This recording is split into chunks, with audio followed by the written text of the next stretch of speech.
இயேசு கிறிஸ்துவில் எனக்கு பிரியமான சகோதர சகோதரிகளே, பொதுவாக நம்முடைய வாழ்விலே ஒரு கருத்து நிகழ்வதுண்டு. பெற்றோர்கள் செய்த பாவம் பிள்ளைகளை பாதிக்கும், மூதாதையர் செய்த பாவம் அந்த பரம்பரையை பாதிக்கும் என்றெல்லாம் சொல்லுவது கேள்விப்பட்டிருக்கின்றோம். பல நேரங்களிலே யாராவது துன்பப்படுவதை பார்த்தவுடன் நாம் சொல்லுவது உண்டு, அவன் பெற்றோர்கள் ஏதாவது தப்பு செஞ்சுருப்பாங்க, அவங்க மூதாதையர் ஏதாவது தப்பு செஞ்சுருப்பாங்க, அதுதான் அவனை பாதிச்சிட்ருக்கு அப்படின்னு சொல்லிட்டு.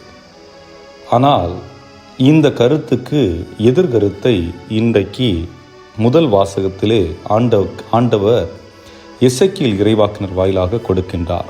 அவர் என்ன சொல்லுகின்றார் என்றால், அவரவர் செய்த தவறுக்கேற்றார் போல்தான் தண்டனைகள் வழங்கப்படும். அவரவர் செய்த தவறுக்கேற்றார் போல், அதாவது அதற்கு இரு நிகழ்வுகளை கொடுக்கின்றார்கள். ஒரு தந்தையானவர் நல்ல நேர்மையான வாழ்க்கை வாழ்கின்றார், கடவுளுடைய சட்டத்தை கடைபிடித்து வாழுகின்ற ஒரு மனிதராக இருக்கின்றார். ஆனால் அதே நேரத்திலே அவருக்கு பிறந்த மகன் தவறான வாழ்க்கையையும் பாவ வாழ்க்கையும் வாழுகின்றார். ஆக இந்த இடத்திலே நல்லது செய்த அந்த தகப்பனார் கடவுளுடைய அன்பையும் ஆதரவையும் பெறுகின்றார்.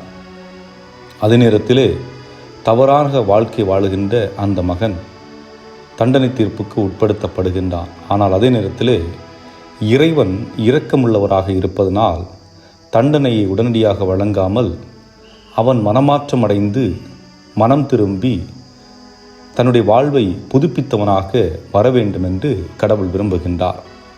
இதைத்தான் இன்றைய நற்செய்தியிலே பார்க்கின்றோம். குழந்தைகளை இயேசு மையப்படுத்துகின்றார். பொதுவாக குழந்தைகள் என்று சொல்லுகின்ற பொழுது நாம் என்ன கூறுவோம்? இவர்களுக்கு பொதுவான முக்கியத்துவத்தை நாம் கொடுப்பதில்லை. காரணம், குழந்தைகள், அவர்களுக்கு ஒன்றும் தெரியாது, அவர்கள் இனிதான் கற்று தெளிந்து வர வேண்டும். ஆகவே அவர்களுக்கான அங்கீகாரங்களை நாம் சமுதாயத்திலே கொடுப்பதில்லை. ஆனால் ஆண்டவர் என்ன சொல்லுகின்றார்? விண்ணகத்திற்குள் நீ நுழைய வேண்டுமென்றால் குழந்தைகள் போல் நீங்கள் மாற வேண்டும் என்று சொல்லுகின்றார்.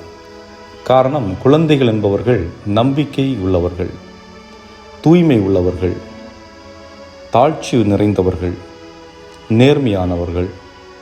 இப்படிப்பட்ட பண்புகள் குழந்தைகளிடம் இருக்கின்றது போல மனிதர்களாகிய நாம் வளர்ந்த பிறகும் நம்மிடம் இருக்க வேண்டும் என்று ஆண்டவர் விரும்புகின்றார். ஆக நீங்கள் குழந்தைகள் போல் மாறாவிடில், குழந்தைகளிடம் இருக்கின்ற பண்புகள் உங்களிடம் இல்லாவிடில் நீங்கள் விண்ணரசில் நுழைய முடியாது என்று சொல்லுகின்றார். அப்படி என்றால் ஆண்டவர் நமக்காக பொறுமையாக காத்திருக்கின்றார். நாமும் குழந்தைகள் போல் மாற வேண்டும். நம்முடைய எண்ணங்களிலே, நம்முடைய சிந்தனைகளிலே, நம்முடைய செயல்களிலே நல்ல பண்புகளை வளர்த்தவர்களாக நாம் வாழுகின்ற பொழுது நிச்சயமாக இறைவன் விரும்புகின்ற அந்த அன்பையும் அரவணைப்பையும் நாம் அவரிடமிருந்து பெற முடியும்.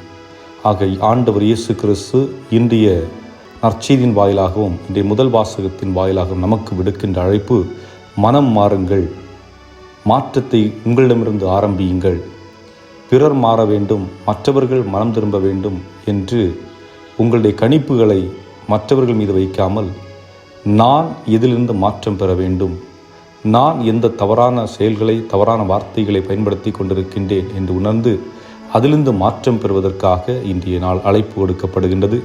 அதை சிந்தித்தவர்களாக நம்முடைய குடும்பத்தை ஆண்டவர் கரத்திலே ஒப்புக் கொடுத்தவர்களாக இந்த நாளிலே இறைவன் வரம் வேண்டுவோம். இறைவன் உங்களை நிறைவாக ஆசீர்வதிப்பாராக. ஆமென்.